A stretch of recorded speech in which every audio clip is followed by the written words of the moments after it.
Sarah Mitchell stood in her small kitchen, staring at the thermostat on the wall. The number read 42 degrees. Outside, the temperature was far colder. The weather report said it would drop to -15 tonight. She pulled her sweater tighter around her body and walked to the living room where her 2 children sat bundled in blankets. Emma was 7 years old with brown hair and bright eyes that usually sparkled with energy. Right now, those eyes looked tired and sad. She sat on the old couch with 3 blankets wrapped around her small body. Next to her, 5-year-old Daniel huddled close to his sister. His lips had a slight blue tint that made Sarah's heart clench with fear. "Mommy, I'm still cold," Daniel said in a small voice. His teeth chattered between words. Sarah knelt down in front of her children and rubbed their hands between hers, trying to warm them. "I know, baby, I know. Let me get you both more blankets." She walked to the bedroom and pulled every blanket she could find from the closet. Her hands shook, but not from the cold. Fear gripped her chest so tightly she could barely breathe. The furnace had died 3 days ago. At first, she thought it was just a small problem. Maybe it needed a simple fix. She had called a repair company, hoping it would be affordable. The technician had come the next day. He was an older man with kind eyes, but the news he delivered was not kind at all. The furnace was ancient, he explained. It had finally given up completely. Repairing it would cost almost as much as replacing it. A new furnace would cost $5,000. An emergency repair to get it working temporarily would cost $1,500. Sarah had exactly $237 in her bank account. Her next paycheck from her job at the grocery store would not come for another week. Even then, it would barely cover rent and food. She was a single mother who worked full-time, but the pay was low. Every month was a struggle to keep the bills paid and food on the table. There was never anything extra, certainly not $1,500 for an emergency repair. The technician had looked at her with sympathy. He saw the 2 small children peering around the corner. He saw the worn furniture and the stack of bills on the kitchen counter. "I'm sorry," he said quietly. "I wish I could help more. Keep them warm as best you can. Maybe call some local charities. They sometimes have emergency funds." After he left, Sarah had spent hours on the phone. She called every number she could find. Churches, charities, community organizations, government assistance programs. Everyone was sympathetic. Everyone wanted to help. But the winter storm had caused problems all across Vermont. Pipes had burst in dozens of homes. Several families had lost power. Emergency resources were stretched thin. She was put on waiting lists. She was told someone would call back. She was told to hang in there. But hanging in there was getting harder by the hour. The temperature inside the house kept dropping. Sarah had tried everything she could think of. She boiled water on the stove to create steam and warmth. She kept the oven on with the door open, though she knew it was dangerous and could not do it for long. She piled every blanket they owned onto the children. They all slept together in one bed using their body heat to stay warm. It was not enough. The cold was winning. This was the coldest winter Vermont had seen in 20 years. The news kept talking about record-low temperatures. Schools had closed. Roads were dangerous. The snow was so deep that it reached past Sarah's knees when she walked outside. On the 3rd night, Sarah barely slept. She kept checking on Emma and Daniel, pressing her hand to their foreheads, making sure they were breathing steadily. Daniel had started coughing. Emma complained that her fingers and toes hurt from the cold. Sarah knew these were warning signs. Hypothermia could happen even indoors if it was cold enough. By the 4th morning, Sarah stood at her kitchen window and looked out at the endless white landscape. More snow had fallen overnight. The world looked beautiful and peaceful, covered in a thick blanket of pure white. But to Sarah, it looked terrifying. It looked like a trap they could not escape. She had to do something. She could not just sit here and watch her children suffer. She could not wait for callbacks that might never come, or resources that were not available. She needed help now, today, this very moment.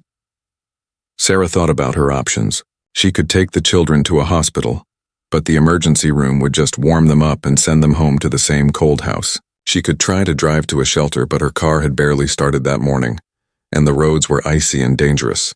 Besides, most shelters were full because of the storm. Then Sarah remembered something she had seen on the news years ago. A hiker who got lost in the mountains had written SOS in large letters using rocks and branches. A helicopter had spotted the message and rescued him. The story had stuck in her mind because it seemed so simple and so smart. When you are desperate and need help, Sometimes you have to make yourself visible in whatever way you can. Sarah looked out at her backyard. It was large and flat, covered completely in snow. The snow was deep and untouched. From above, it would look like a blank white canvas, and she had food coloring in the kitchen cabinet. Red food coloring that she had bought months ago for Christmas cookies they never got around to making. The idea seemed crazy. Who would see a message in her backyard? They lived in a rural area, not near any flight paths. But Sarah was out of options. She was out of time. Her children needed warmth, and they needed it now. If there was even the smallest chance that someone might see a message, she had to try.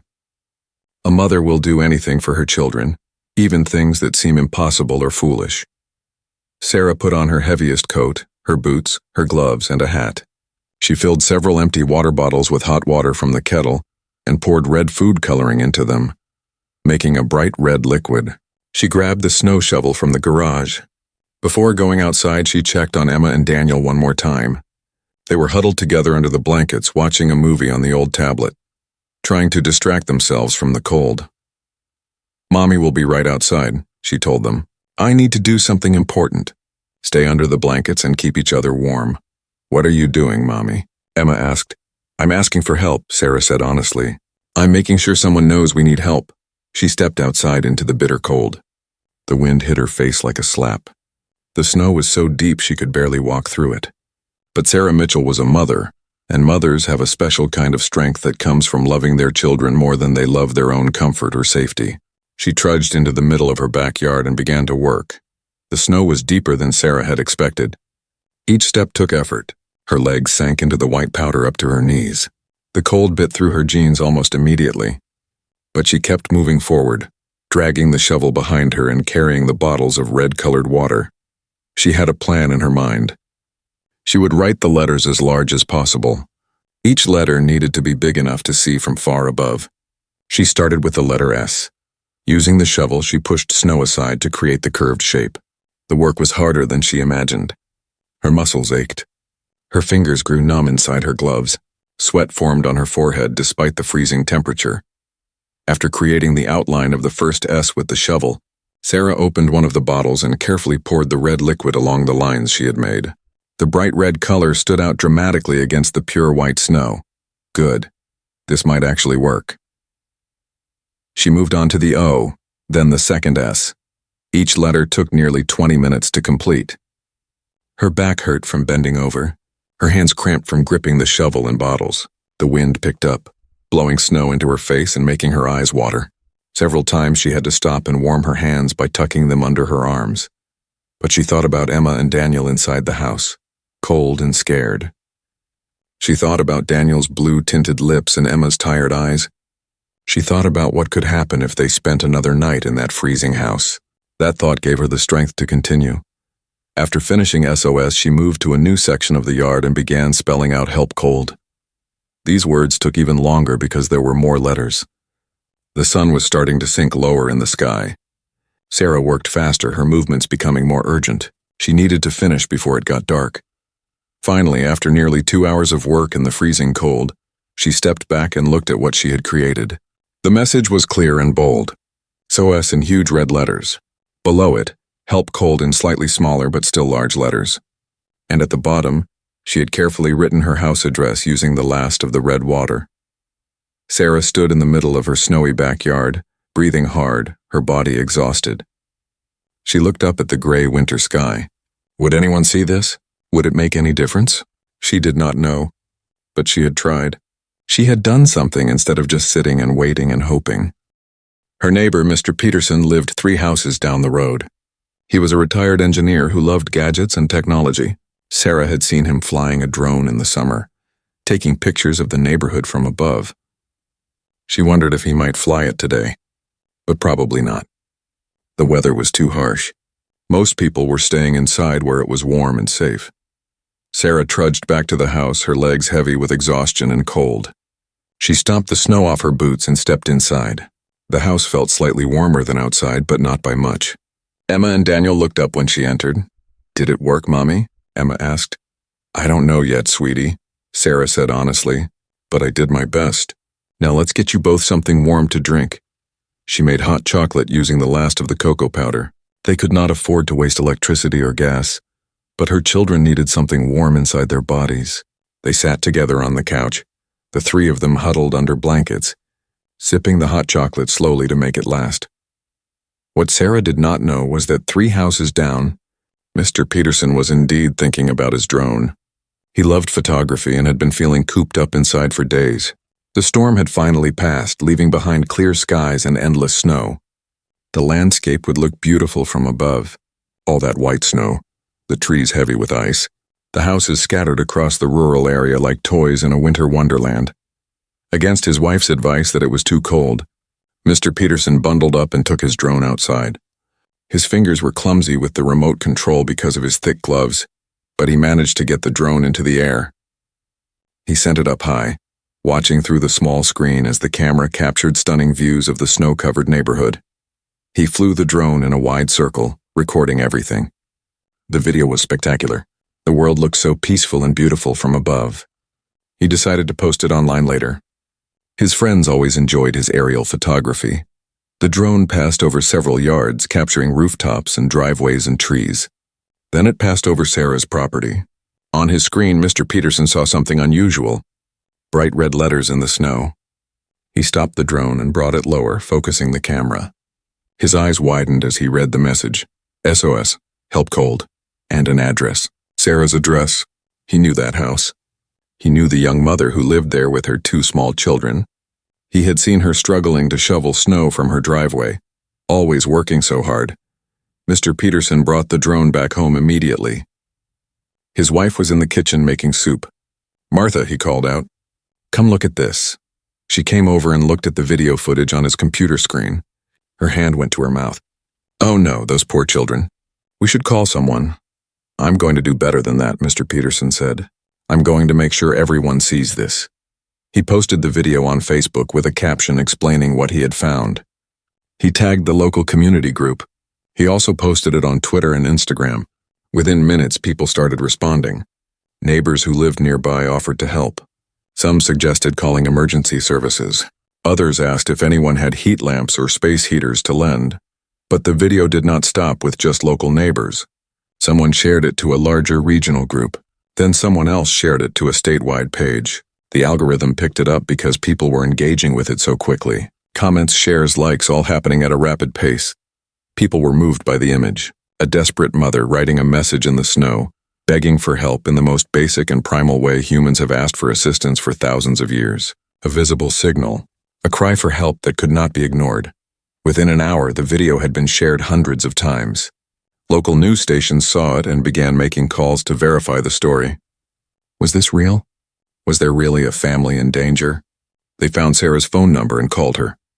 Sarah was surprised when her phone rang. A reporter from Channel 5 News was on the line. They had seen the video of her message in the snow. They wanted to know if she and her children were okay. Did they need help? What was happening? Sarah explained the situation. The broken furnace. The lack of money for repairs. The cold house and her children showing signs of hypothermia. The waiting list for emergency assistance. Everything poured out of her in a rush. She had been holding it together, trying to be strong, but now talking to someone who was actually listening, actually caring, the dam broke. The reporter was professional but also clearly concerned. They said they would air her story on the evening news. They also said they would make some calls to local organizations. Surely someone could help a mother with 2 young children in an emergency like this. After hanging up, Sarah felt a strange mix of emotions. Relief that someone was paying attention.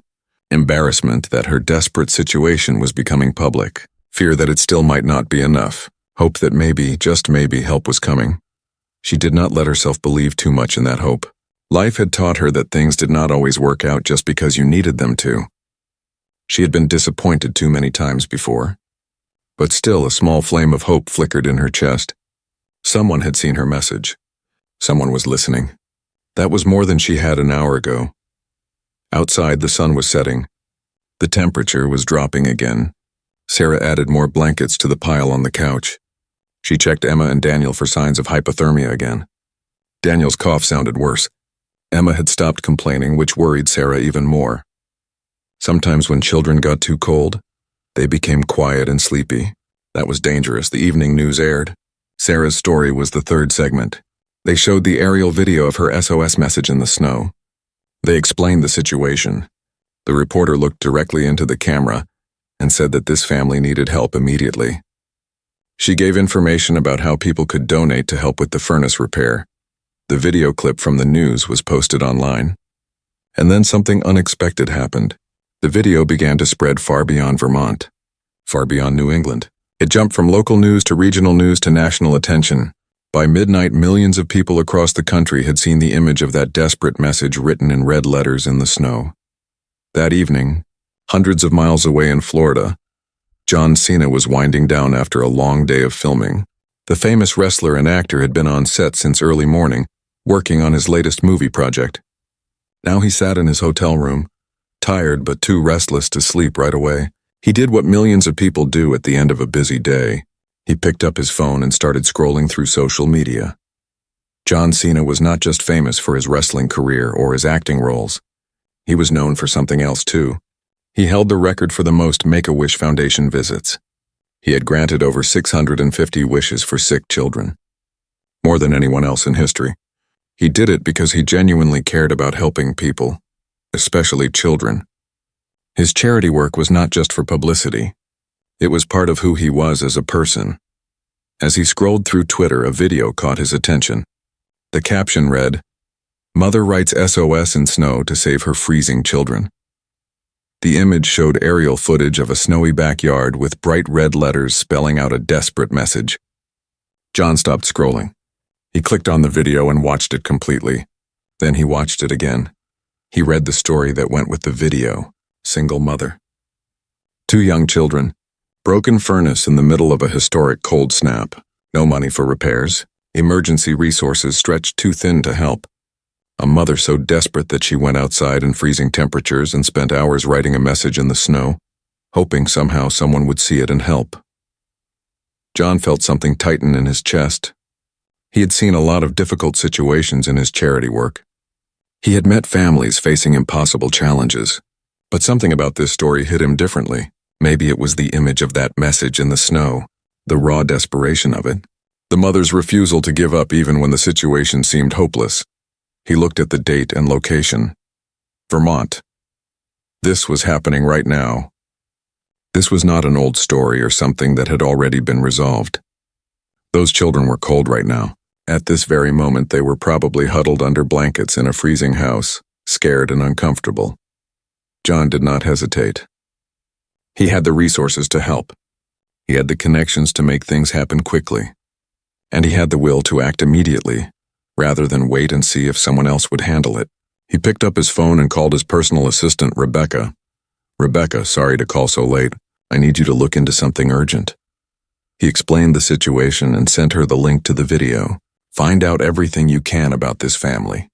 Get me their exact location, find out what they need, and find me the best heating company in that area of Vermont." Rebecca had worked with John for 7 years. She was used to his spontaneous acts of generosity. She had helped coordinate dozens of surprise visits and donations. "I'll start making calls right now," she said without hesitation. While Rebecca worked on gathering information, John continued reading about the story online. The video had exploded across social media.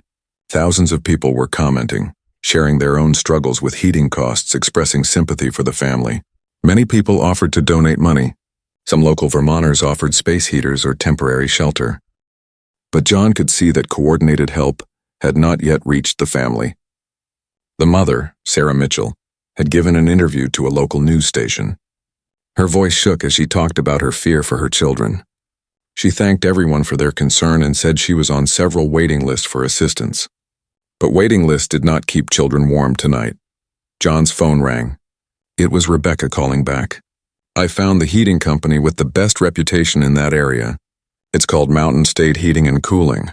They have excellent reviews and they do emergency service. I spoke with the owner personally and explained the situation. He's willing to send a crew first thing tomorrow morning."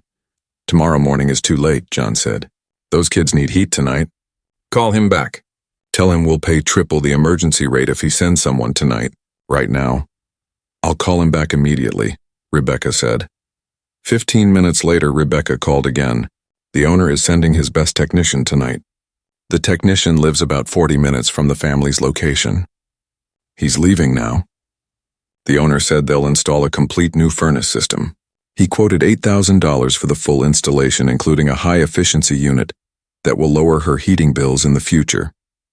Perfect. Tell him we'll cover it completely. Send them $10,000. The extra is for their trouble and any additional supplies needed, John said. What else does the family need? I spoke with a social worker who has been trying to help them. The family would benefit from groceries, some new winter clothes for the kids, and maybe a hotel room for tonight so they can be warm while the work is being done, Rebecca said. Book them into the best hotel in the area, family suite. Tell the hotel to put it on my card and to send up a full room service dinner tonight. Something good that kids would like. Pizza, burgers, whatever they want. Then contact a local grocery service and have them deliver $200 worth of groceries tomorrow. Make sure it includes basics plus some treats for the kids. And find a children's clothing store nearby and arrange for a $500 shopping credit. Rebecca was typing quickly, taking notes. I'll handle all of it. Do you want to remain anonymous? John thought about it. He usually preferred to keep his charitable work private. He did not do it for attention or praise. He did it because helping people was the right thing to do. But in this case, maybe it would be better if Sarah knew who was helping. Maybe it would give her hope to know that someone had seen her message and cared enough to act immediately. No, he said. Let her know it's from me. She sent out an SOS, and I want her to know that someone answered it. The technician from Mountain State Heating arrived at Sarah's house at 9 o'clock that evening. Sarah heard a knock on the door and peered through the window nervously. She saw a truck with the heating company logo. Her heart jumped. She had called several companies days ago, but they all said it would be at least a week before they could come. She opened the door. A middle-aged man with a kind face stood there holding a toolbox. Mrs. Mitchell? I'm Tom from Mountain State Heating. I'm here to install your new furnace. Sarah stared at him in confusion. I'm sorry, there must be a mistake. I can't afford a new furnace. I don't have the money, Tom smiled. It's already paid for, ma'am, everything. The full installation, top-of-the-line equipment, the works. Paid for? By who? I don't understand. A man named John Cena called my boss a couple hours ago. He saw your video, the message in the snow? He paid for everything. He wants to make sure your kids are warm tonight. Sarah felt her knees go weak. She grabbed the doorframe for support. John Cena? The wrestler? The movie star? That's the one, Tom said. Look, I know this is a lot to take in, but I really need to get started on this installation. It's going to take me several hours to get everything set up properly. My boss also asked me to give you this. He handed her a piece of paper with a phone number and address written on it. That's a hotel about 20 minutes from here. You have a suite reserved for the night, already paid for. The hotel knows you're coming. They're going to send up dinner for you and the kids. My boss thought you might want to stay somewhere warm while I work. Sarah could not speak. Tears poured down her face. She covered her mouth with her hand, trying to process what was happening. This morning she had been desperate and hopeless. She had written that message in the snow as a last desperate act. And now, just hours later, help had come in the most unexpected way possible. Emma appeared at her mother's side. Mommy, why are you crying? Sarah pulled her daughter into a tight hug. These are happy tears, baby. These are very happy tears. Someone saw our message. Someone is helping us. Tom looked at the little girl and then at Sarah. Ma'am, I promise you by the time you come home tomorrow morning, this house will be warm. Your kids won't be cold anymore. Sarah nodded, unable to form words. She quickly packed a bag with clothes and necessities for the night. Emma and Daniel were confused but excited when she told them they were going to stay in a hotel. They had never stayed in a hotel before. The drive to the hotel felt surreal. Sarah kept thinking she might wake up and discover this was all a dream. But it was real. They checked in at the front desk and the staff treated them like royalty. The suite was beautiful and spacious. Most importantly, it was warm. Wonderfully, gloriously warm. The children ran around exploring the room, touching everything, amazed by the TV and the big bathtub and the soft beds. Within 20 minutes, room service arrived with pizza, chicken fingers, fries, and chocolate cake. Emma and Daniel ate with enthusiasm they had not shown for days.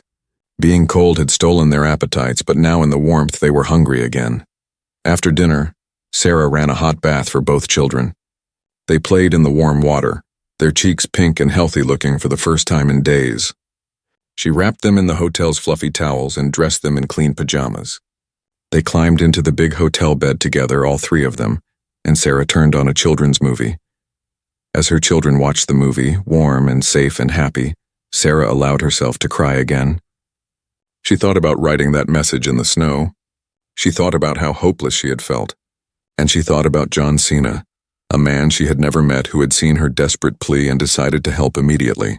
No questions asked. No judgment. Just pure kindness and compassion. Sarah woke up the next morning in the hotel bed with Emma on one side and Daniel on the other. For a moment she forgot where she was. Then she remembered everything. The message in the snow, the technician arriving, the hotel suite, John Cena paying for everything. It all seemed like a beautiful dream, but the warm room and the soft bed confirmed it was real. She looked at her phone and saw it was 8 in the morning. She had several missed calls and dozens of text messages. Friends and distant relatives who had seen her story on the news were reaching out. The local news station wanted to interview her again. But most importantly, she had a text message from an unknown number that said it was Tom, the heating technician. The message read, "Good morning, Mrs. Mitchell. Installation is complete. Your new furnace is running perfectly. House is warm. Everything is cleaned up. You can come home anytime. Have a blessed day." Sarah read the message 3 times. It was done. Her house was warm. Her children would not be cold anymore. She put her hand over her heart and closed her eyes, sending a silent prayer of thanks to whoever was listening. Emma stirred next to her and opened her eyes. "Mommy, can we stay here forever?" Sarah smiled and kissed her daughter's forehead. "We have to go home today, sweetie. But guess what? Our house is warm now. The nice man fixed the furnace last night." "Really?" Emma's face lit up. "We can go home and be warm?" "Yes, baby. We can go home and be warm." They ordered breakfast from room service. Pancakes with strawberries and whipped cream, scrambled eggs, orange juice. The children ate everything. Sarah ate too, realizing she had barely eaten properly in days. She had been so worried about the children that she had forgotten to take care of herself. After breakfast, they packed their few belongings and checked out of the hotel. The person at the front desk smiled warmly at them. "We hope everything was comfortable for you and your family, Mrs. Mitchell. Mr. Cena's assistant called this morning to make sure you had everything you needed." "It was perfect," Sarah said. "Please tell her thank you. Tell everyone thank you." The drive home felt different than the drive to the hotel. Yesterday, Sarah had been numb with shock and disbelief. Today, she felt something else. Hope. Gratitude. A sense that maybe things would be okay after all. When they pulled into the driveway, Sarah noticed that someone had shoveled the path to the front door. Tom must have done that before he left. She unlocked the door and stepped inside. The difference was immediate and striking. The house was warm. Not just a little warm, but truly comfortable.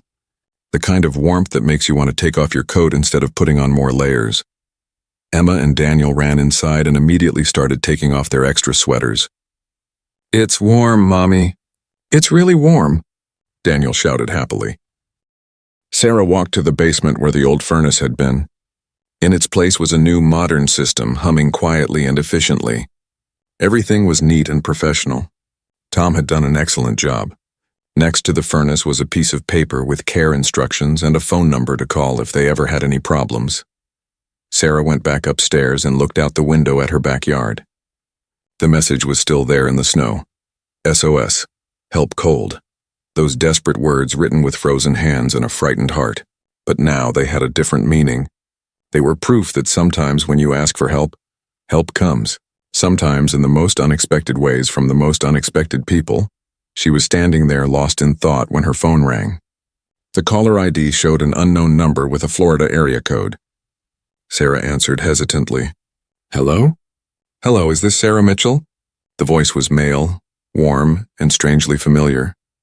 "Yes, this is Sarah." "Hi, Sarah, this is John Cena." Sarah's hand started shaking so much she almost dropped the phone. She had to sit down on the couch. "John Cena? The real John Cena?" He laughed. It was a kind, genuine laugh. "The real one. I wanted to call and check on you and your kids. Did the furnace installation go okay?" Yes. It's perfect, Mr. Cena. I don't even know what to say. Thank you doesn't seem like enough. You saved my children. You saved us. Her voice broke with emotion. Please call me John. And you don't need to thank me, Sarah. You're a mother who is doing everything possible to protect her kids. I just helped make sure they're safe and warm. How are Emma and Daniel doing? Sarah was surprised he knew her children's names. They're good. They're so much better now. They're playing in the living room right now, happy to be warm. That's what I wanted to hear, John said. Listen, my assistant Rebecca is going to follow up with you tomorrow. We've arranged for a grocery delivery and a shopping credit at a local children's store. Get your kids some warm clothes and whatever else they need. And Sarah, I want you to know something important. You're a good mother. What you did writing that message in the snow, that took courage. A lot of parents would have given up. But you didn't. You fought for your kids. Tears streamed down Sarah's face. I was so scared. I didn't know what else to do. You did exactly the right thing. You asked for help. There's no shame in that. We all need help sometimes. I want to talk to Emma and Daniel if that's okay with you. Just for a minute. Sarah called the children over. Kids, there's someone on the phone who wants to say hello. She put the phone on speaker. Hi, Emma and Daniel. John's voice came through clearly. My name is John. I heard you guys had a pretty cold few days. Emma, who was usually shy around strangers, responded eagerly. Yes, but now our house is warm because you helped us. Thank you. You're very welcome, Emma. I want you both to know something. Your mom is a superhero. She did something really brave to make sure you were safe. You should be proud of her, Daniel piped up. Are you really the wrestler? The one who says you can't see me? John laughed. That's me, buddy. And I want you to remember something, Daniel. When things get tough, you don't give up. Just like your mom didn't give up. You keep fighting, and you keep believing that things can get better. Can you remember that? I'll remember, Daniel said seriously. They talked for a few more minutes.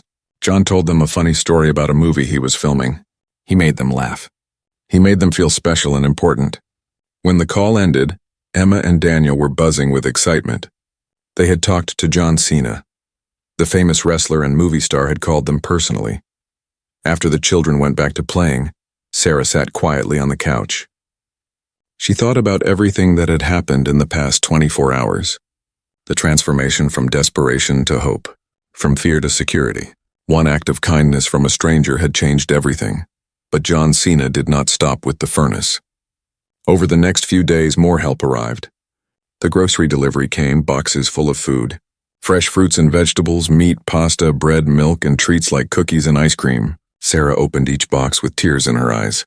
She had not been able to properly stock the refrigerator in months. Every dollar had gone to bills and basic necessities. The shopping credit arrived via email. $500 to spend at a local children's store. Sarah took Emma and Daniel shopping that weekend.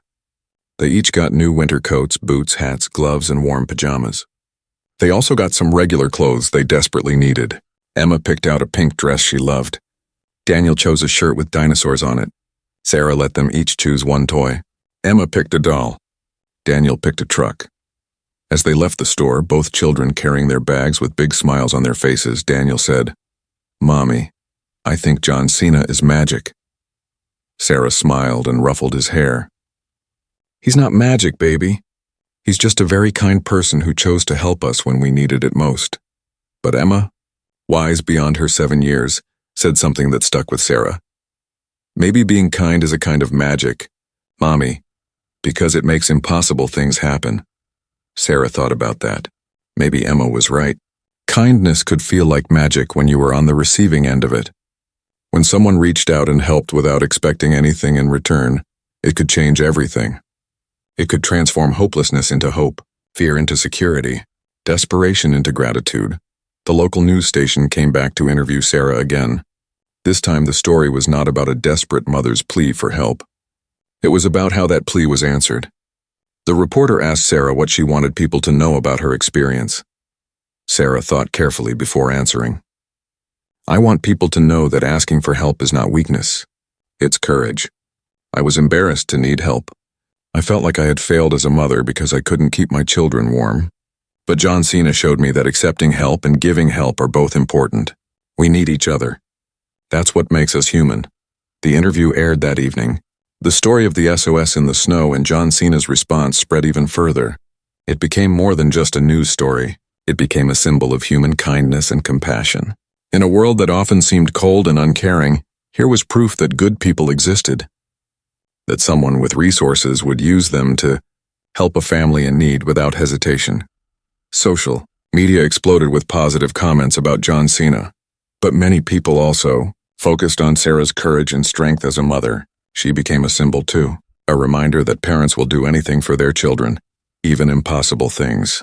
That determination and love can push people to creative solutions when all normal options have failed. The story continued to spread across the internet long after Sarah thought it would fade away. People shared the video of her SOS message in the snow. They shared the news stories about John Cena's help. They talked about it on social media, in offices, at dinner tables. Something about the story touched people deeply. But Sarah noticed something interesting. The conversation began to shift. People were not just talking about John Cena's generosity anymore. They were talking about the bigger problem. How many other families were struggling with heating costs this winter? How many children were cold right now? How many parents were choosing between heating and food? Comments started appearing on Sarah's story from people sharing their own struggles. A woman in Michigan said her family wore coats inside their house because they kept the heat at 55 degrees to save money. A father in Maine said he worked 2 jobs but still could not afford to fix his broken furnace. A grandmother in Minnesota said she slept in her kitchen with her 2 grandchildren because it was the only room warm enough, heated by the stove. Sarah read these comments with a heavy heart. Her problem had been solved, but so many others were still suffering. She felt guilty that she had received such incredible help when thousands of families were in similar situations with no help coming. A woman named Patricia Chen contacted Sarah through Facebook. Patricia was a community organizer who worked with a local charity. She had an idea. "Your story moved people," Patricia explained over the phone. "They want to help. What if we created a program inspired by what happened to you? An emergency heating fund for families in crisis. We could use your story to raise awareness and donations." Sarah loved the idea immediately. "Yes, absolutely yes. I want to help other families. I don't want any other mother to feel the desperation I felt." Within a week, Patricia had organized a fundraiser. They called it the Warm Hearts Initiative. Sarah agreed to share her story at a community meeting to help launch the program. She was nervous about public speaking, but she knew it was important. The meeting was held at the local community center. Sarah expected maybe 20 or 30 people to show up. Instead, over 200 people filled the room. Local business owners, families, retired people, young couples, even some teenagers, all of them had come because they wanted to help. Sarah stood at the front of the room, her hands shaking as she held the microphone. She told her story from the beginning. The broken furnace, the impossible choice between rent and repairs, the growing cold, her children suffering, writing the message in the snow as a last desperate act, John Cena's unexpected help. "I am standing here warm and safe because someone saw my message and chose to act immediately," Sarah said to the quiet room. "But I know there are families right now today, in this community and communities everywhere, who are cold, who are scared, who don't know how they will keep their children warm tonight. We can be their John Cena. We can be the help that arrives when they need it most." The room erupted in applause. People stood up. Some were crying. Patricia stepped forward to explain how the Warm Hearts Initiative would work. They would create an emergency fund. Families in heating crises could apply. The charity would verify the need, and then immediately help with emergency repairs or temporary heating solutions. No waiting lists. No bureaucracy. Just fast, direct help. That night, the fundraiser collected $15,000 in donations. Local heating companies agreed to offer discounted rates for families helped by the program. A hardware store donated 20 space heaters. The community was coming together, but the impact spread far beyond that one community in Vermont. Other towns and cities saw the story and started their own programs. The Warm Hearts Initiative became a model. Within a month, similar emergency heating funds were being established in Massachusetts, New Hampshire, Maine, New York, and Pennsylvania. Sarah received a call from John Cena's assistant, Rebecca. "John has been following all the work you're doing," Rebecca said. "He's really impressed. He'd like to make another donation to your Warm Hearts initiative. He's sending $50,000. Sarah had to sit down. $50,000? That's incredible. We can help so many families with that. John believes in what you're doing. You turned your hardship into something that helps others. That takes a special kind of person, Rebecca said. The donation from John Cena made national news. Major news networks covered the story. The Today Show invited Sarah to come on for an interview. She was terrified but agreed. This was bigger than her fear. This was about helping families. Sitting on the famous couch in the Today Show studio, Sarah told her story again to millions of viewers. The hosts praised her courage and asked what she wanted people to know. Sarah looked directly at the camera and spoke from her heart. If you are struggling, ask for help. Don't suffer in silence because of pride or shame. And if you have the ability to help someone, please do it. You don't have to be rich or famous like John Cena. Even small acts of kindness matter. Check on your neighbors. Donate a few dollars to a local charity. Share information about resources. We can take care of each other. The show's viewers responded. The Warm Hearts Initiative website crashed from too much traffic as people tried to donate. They raised over $300,000 in 1 week. The charity had to hire staff to manage all the applications for help that poured in. Meanwhile, Sarah's personal life was changing too. Her employer, the grocery store where she worked, saw her story and offered her a promotion to assistant manager with a significant raise. The store owner said Sarah had shown leadership and determination, qualities they valued. Other job offers came too. A heating company wanted to hire her to work in their customer service department. They liked that she understood what their customers were going through. Sarah carefully considered her options. She accepted the promotion at the grocery store. It was familiar, close to home, and the schedule allowed her to be there for Emma and Daniel. The raise meant she could start saving money. For the first time in years, she was not living paycheck to paycheck. She could breathe. 3 months after writing that message in the snow, Sarah received an unexpected package. It was from Florida. Inside was a handwritten letter from John Cena and a photo. The photo showed John with a big smile making his signature "You can't see me" gesture. He had signed it, to Sarah, Emma, and Daniel. You are stronger than you know. Never give up. Your friend John. The letter was personal and warm. John wrote about how inspired he was by Sarah's work with the Warm Hearts Initiative. He shared that helping her family had reminded him why he did charity work. It was not about the publicity or recognition. It was about the direct impact of changing someone's life at their moment of greatest need. He also wrote something that made Sarah cry. You thanked me for saving your family, Sarah. But I want to thank you for something too. Your story reminded millions of people that kindness matters, that we have the power to help each other. You turned your hardest moment into a movement that is helping thousands of families. That is real strength. That is real heroism. Sarah framed the photo and hung it in the living room.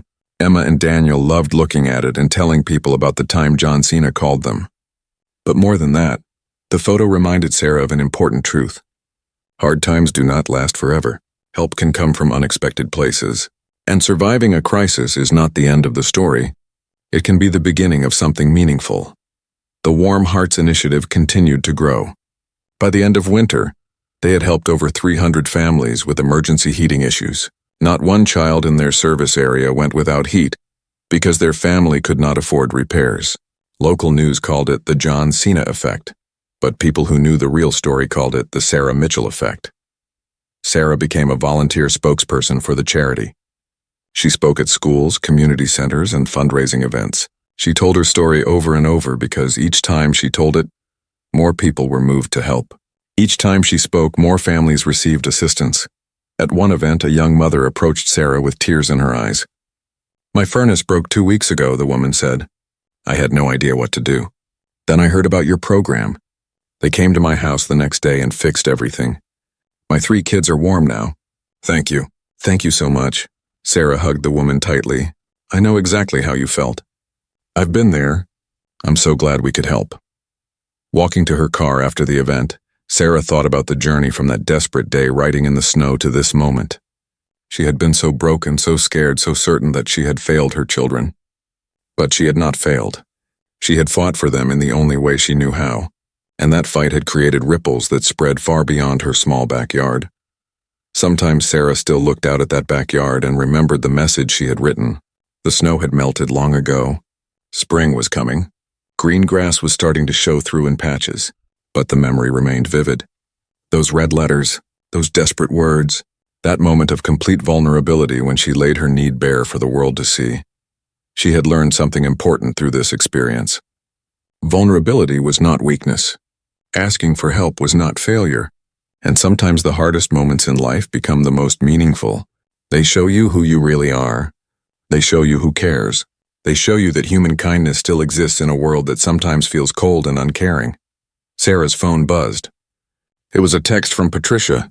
5 new families applied for help today. Thanks to our fundraising, we can help them all. This program is changing lives, Sarah. Your courage started all of this. Sarah smiled and typed back a response. No, kindness started all of this, and kindness will keep it going. 6 months after Sarah wrote her message in the snow, summer arrived in Vermont. The world that had been frozen and white was now green and warm. Flowers bloomed in Sarah's small garden. Emma and Daniel played outside in shorts and t-shirts, their laughter filling the air. The cold winter felt like a distant memory, almost like a bad dream that had finally ended. But Sarah had not forgotten. She could never forget. That experience had changed her in fundamental ways. She was stronger now, more confident. She had learned that she could face impossible situations and survive them. More than survive them, she could turn them into something meaningful. The Warm Hearts Initiative was thriving. They had expanded beyond emergency heating assistance. Now they also helped families with other utility emergencies, food assistance and emergency housing. They had helped over 800 families in 6 months.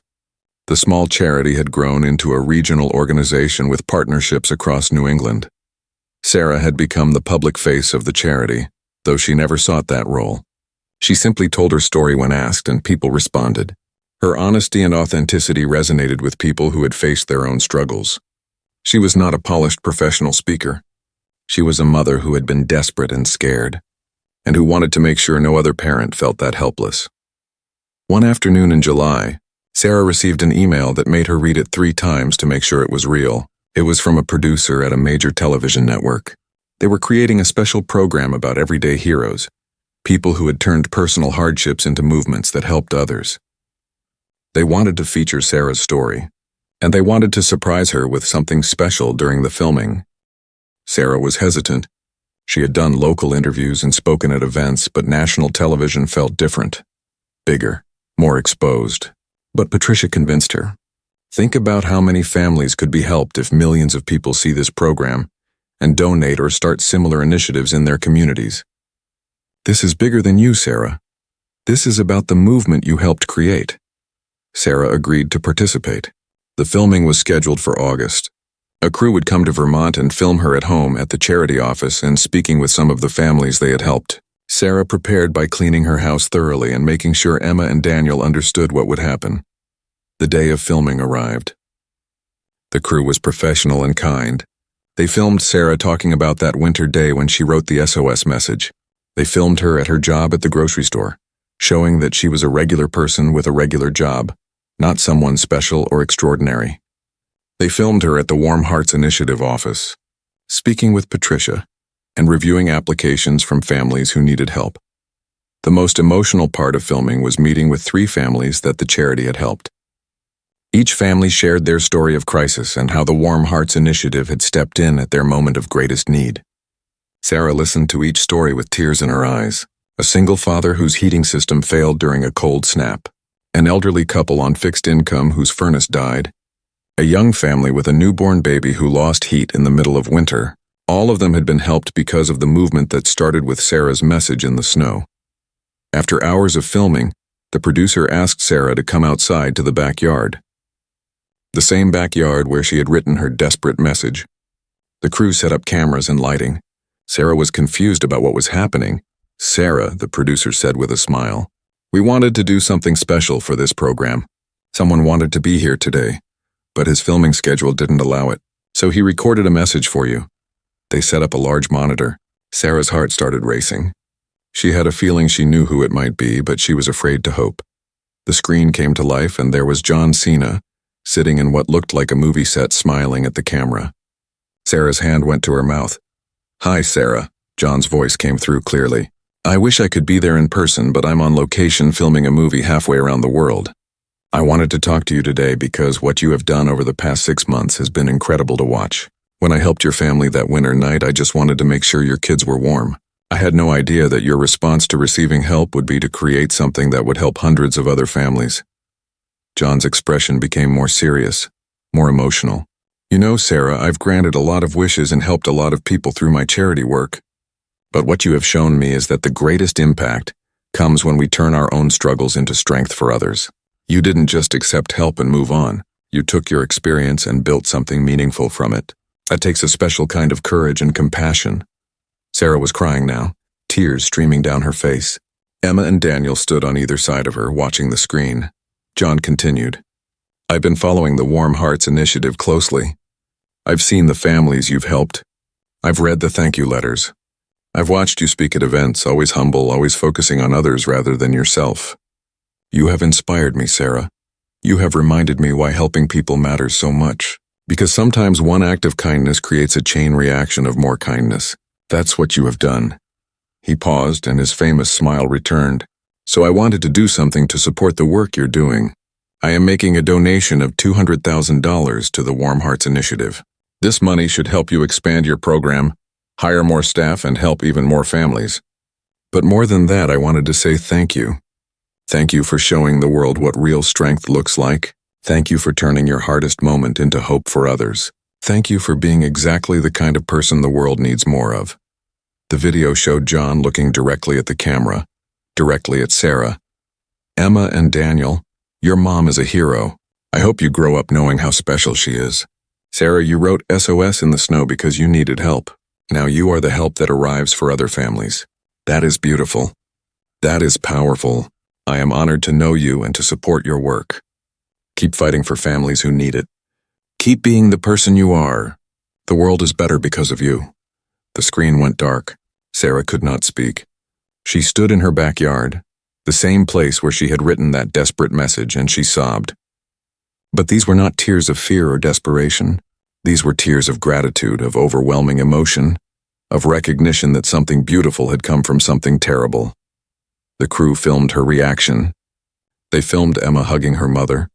They filmed Daniel saying, Mommy, John Cena said you're a hero. They captured the raw, genuine emotion of the moment. When Sarah finally composed herself enough to speak, she looked at the camera and said, John, if you ever see this, I want you to know something. You did save my family that night, but you saved more than just us. You showed me that kindness exists, that people care, that we are not alone even in our darkest moments. Everything that came after, the charity, the families we've helped, all of it happened because you reminded me that good people exist in this world. Thank you. Thank you for everything. The television special aired 2 months later in October, almost 1 year after Sarah had written her message in the snow. Over 12 million people watched the program. The Warm Hearts Initiative website received so much traffic it crashed again. Donations poured in from all 50 states. Other countries started contacting them, asking how to set up similar programs. The impact was stunning. Within a month of the program airing, over 100 new Warm Hearts Initiative chapters had been established across North America. Each one was run by local volunteers who had been inspired by Sarah's story. The movement had grown beyond anything Sarah could have imagined that desperate winter day. Sarah received thousands of messages from people sharing their own stories. Some had been helped by Warm Hearts Initiative chapters. Others had started volunteering or donating because of her story. Many simply wanted to say thank you for showing them that hard times can be transformed into purpose and meaning. One message particularly touched Sarah's heart. It was from a woman in Oregon who wrote, 3 years ago I lost my job and my apartment. I was homeless with 2 kids. A charity helped us and I always wondered how I could pay back that kindness. Your story showed me how. I started a program here to help homeless families. We've housed 15 families so far. Your courage inspired my courage. Thank you for showing me that our lowest moments can become our greatest purpose. Sarah printed that message and kept it on her desk. It reminded her why she continued to work with the charity even when she was tired, even when it was hard, even when she wanted to just focus on her own life, because her story had given other people permission to turn their struggles into strength. That was worth everything. Emma was 8 now, Daniel was 6. They understood more about what had happened that winter. They were proud of their mother. They told their friends at school about the charity and about John Cena's help. Sometimes Sarah worried that the experience had been too traumatic for them, but they seemed resilient and happy. If anything, the experience had taught them important lessons about asking for help, about kindness, and about community. One evening, as Sarah tucked Daniel into bed, he asked her a question. "Mommy, are we poor?" Sarah thought carefully about her answer. "We don't have a lot of extra money, baby. We have to be careful with what we spend, but we have everything we need. We have a warm house, food to eat, clothes to wear, and we have each other. That makes us rich in the ways that really matter. But we were really poor that winter, right? When you rode in the snow?" "Yes," Sarah said honestly. "We were struggling that winter. We didn't have money to fix the furnace, and I was very scared. But do you remember what happened?" "John Cena helped us," Daniel said. "Yes, and then what happened after that?" Daniel thought about it. "You started helping other people." "Exactly. When bad things happen, we have choices. We can be angry and bitter, or we can look for ways to make something good come from it. I chose to help other families so they wouldn't be as scared as I was." "Do you understand?" Daniel nodded. "I think so. Being poor was bad, but helping people is good." "That's right, sweetie. The hard times don't last forever, but the good things we do because of those hard times can last a very long time." Sarah kissed his forehead and turned off the light. She walked to her own bedroom and looked out the window at the backyard. The grass was brown now, preparing for winter to come again. Soon snow would cover the ground once more, but this year would be different. This year Sarah had savings in the bank. This year the furnace was new and reliable. This year she had a community of people ready to help if anyone needed it. Most importantly, this year, Sarah knew something she had not known before. She knew that she was stronger than she thought. That asking for help was not shameful but brave. That the worst moments of life could become the most meaningful. That one person's kindness could inspire a movement. That mothers would do anything for their children, even impossible things. And that sometimes writing SOS in the snow was not just a cry for help, but the first word in a new chapter of life. Sarah picked up her phone and looked at the photo John Cena had sent, still her phone's wallpaper. His smile, his encouraging message, his belief in her. She typed a text message to Patricia. "How many families did we help this week?" Patricia replied quickly. 14 families. Furnace repairs, utility assistance, and emergency food. All because you wrote 3 letters in the snow one desperate day." Sarah smiled and typed back. "No, all because people choose kindness. All because communities take care of each other. All because we remember that we are stronger together." She put down her phone and got ready for bed. Tomorrow she would go to work at the grocery store. Tomorrow she would review applications at the charity office. Tomorrow she would be a mother to Emma and Daniel, making their lunches and helping with homework. Tomorrow would be ordinary and beautiful and warm. But tonight Sarah allowed herself to reflect on the extraordinary journey of the past year. From writing SOS in the snow to helping hundreds of families, from desperation to hope, from fear to courage, from one mother's cry for help to a movement of kindness that touched thousands of lives. The message in the snow had melted long ago. But the hearts it melted, the compassion it sparked, the movement it created, those things would never melt away. They would continue growing and spreading, helping families for years to come. And that, Sarah thought as she closed her eyes, was the real miracle. Not that John Cena had helped her family, though that was wonderful. The real miracle was that one act of kindness had inspired thousands of other acts of kindness. That her moment of vulnerability had given others permission to be vulnerable too. That asking for help had helped so many others receive help. Sarah fell asleep warm and safe, knowing that somewhere tonight, a family that might have been cold was staying warm because of the Warm Hearts Initiative. Because she had been brave enough to write 3 letters in the snow. Because John Cena had been kind enough to respond. Because communities had come together to take care of their own. The world could be cold sometimes, but it was filled with warm hearts if you knew where to look, and Sarah had learned to look everywhere, because kindness could come from the most unexpected places in the most unexpected ways, at exactly the moment you needed it most. "Yes, and then what happened after that?" Daniel thought about it.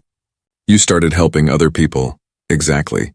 When bad things happen, we have choices. We can be angry and bitter, or we can look for ways to make something good come from it. I chose to help other families so they wouldn't be as scared as I was. Do you understand? Daniel nodded. I think so. Being poor was bad, but helping people is good. That's right, sweetie. The hard times don't last forever, but the good things we do because of those hard times can last a very long time. Sarah kissed his forehead and turned off the light. She walked to her own bedroom and looked out the window at the backyard. The grass was brown now, preparing for winter to come again. Soon snow would cover the ground once more, but this year would be different. This year Sarah had savings in the bank. This year the furnace was new and reliable. This year she had a community of people ready to help if anyone needed it. Most importantly, this year, Sarah knew something she had not known before. She knew that she was stronger than she thought, that asking for help was not shameful but brave, that the worst moments of life could become the most meaningful, that one person's kindness could inspire a movement, that mothers would do anything for their children, even impossible things, and that sometimes writing SOS in the snow was not just a cry for help, but the first word in a new chapter of life. Sarah picked up her phone and looked at the photo Cena had sent, still her phone's wallpaper.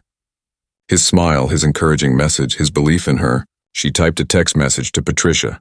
How many families did we help this week? Patricia replied quickly. 14 families. Furnace repairs, utility assistance, and emergency food. All because you wrote 3 letters in the snow one desperate day. Sarah smiled and typed back. No, all because people choose kindness. All because communities take care of each other. All because we remember that we are stronger together. She put down her phone and got ready for bed. Tomorrow she would go to work at the grocery store. Tomorrow she would review applications at the charity office. Tomorrow she would be a mother to Emma and Daniel, making their lunches and helping with homework. Tomorrow would be ordinary and beautiful and warm. But tonight Sarah allowed herself to reflect on the extraordinary journey of the past year. From writing SOS in the snow to helping hundreds of families, from desperation to hope, from fear to courage, from one mother's cry for help to a movement of kindness that touched thousands of lives. The message in the snow had melted long ago. But the hearts it melted, the compassion it sparked, the movement it created, those things would never melt away. They would continue growing and spreading, helping families for years to come. And that, Sarah thought as she closed her eyes, was the real miracle. Not that Cena had helped her family, though that was wonderful. The real miracle was that one act of kindness had inspired thousands of other acts of kindness, that her moment of vulnerability had given others permission to be vulnerable too, that asking for help had helped so many others receive help. Sarah fell asleep warm and safe, knowing that somewhere tonight, a family that might have been cold was staying warm because of the Warm Hearts Initiative. Because she had been brave enough to write 3 letters in the snow. Because Cena had been kind enough to respond. Because communities had come together to take care of their own. The world could be cold sometimes, but it was filled with warm hearts if you knew where to look, and Sarah had learned to look everywhere, because kindness could come from the most unexpected places in the most unexpected ways, at exactly the moment you needed it most.